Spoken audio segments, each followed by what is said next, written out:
Continue roasting South Africa over the weekend. The South African Weather Services says sweltering conditions will persist until after the weekend. The SA Weather Service issued special advisories of hot conditions over parts of the Northern Cape, the Western Cape, Gauteng, KwaZulu-Natal, Limpopo, Northwest and the Free State. Pretoria is expected to reach a maximum of 36 degrees Celsius. Lephalale and Mokopane would peak at 35 degrees and Beaufort West at 36 degrees, while residents of Upington are expected to roast at 39 degrees. Well, in studio, we're joined by meteorologist Philip Hawkins, and as Marumo would call him, the weather doctor. Welcome to AM News. Thank you for having me. Lovely to have you once again.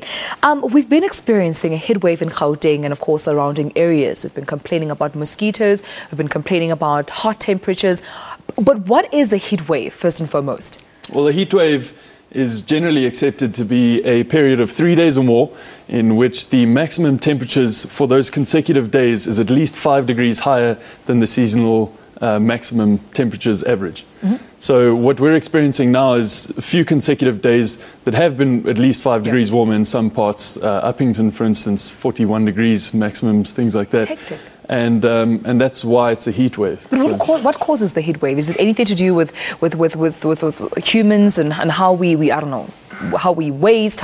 What causes? Because we need to stop it. So what causes heat waves? No, it's not really to do with that. What causes a heat wave is it's a high pressure system which moves over the land, and what causes the heat actually is sinking air. And when the air sinks, it becomes warmer and drier, and that's why we're seeing only 30% chances of rain, where usually at this time of year we'd be seeing a little bit higher, possibly.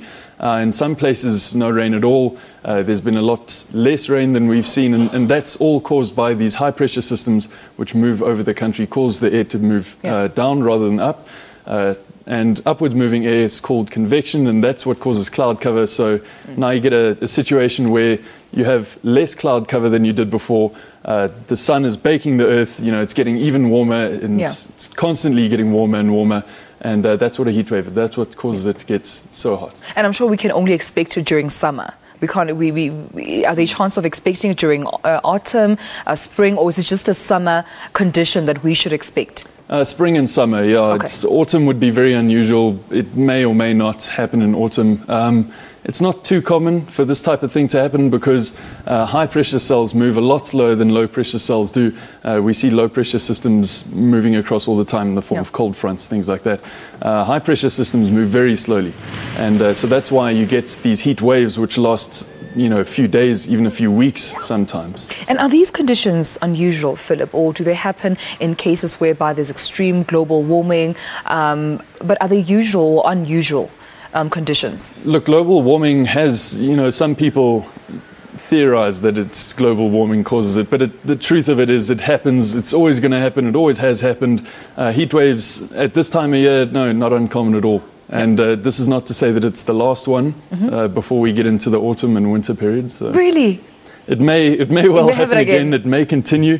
This may recede and then come back. It's there's no telling at the moment whether we'll get another one or not. But now let's talk about the dangers associated with heat waves. Are there any dangers that people should be aware of or should be cautious of with regards to expected heat waves? Definitely. I mean, heat stroke is a real concern for a lot of people. A lot of people don't realize that when you're doing heavy physical activity, it actually becomes life-threatening, It puts unnecessary strain on the heart and the lungs.